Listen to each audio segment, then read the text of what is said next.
So this is King Charles I. He reigned from 1625 to 1649 when his head was cut off. This video is going to focus on the relationship between Charles I and the City of London, specifically over taxes called poundage and tonnage, which were taxes on wine and import and export duties. Charles wanted to keep control of these taxes to secure his income, but Parliament and the city weren't happy about this because import and export duties being set by the king meant he had incredible leverage over their trade.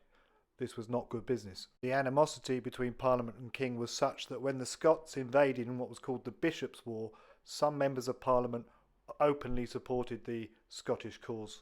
Charles called these men traitors and went to Parliament with 300 armed men to try and arrest them. This picture records the incident. Charles is standing over the kneeling Speaker of the House of Commons.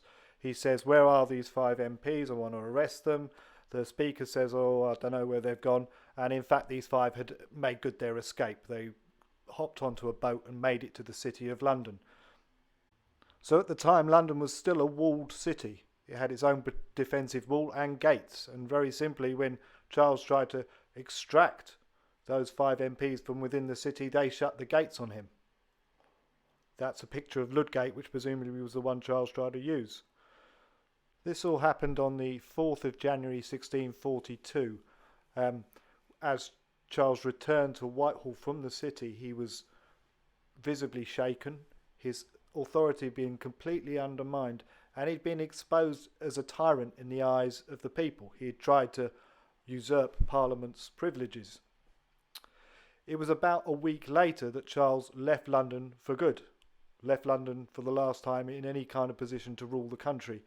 Long afterwards, he moved his court to Oxford, and eventually he raised his standard, which was his way of declaring war, in, I think, Northampton. The city closing its gates on the King of England was the beginning of the English Civil War. And we never get taught that at school. If you'd like to find out more, there are a few other videos on this channel, and I'd really like you to read my book, Architecture of Power. Thank you for listening.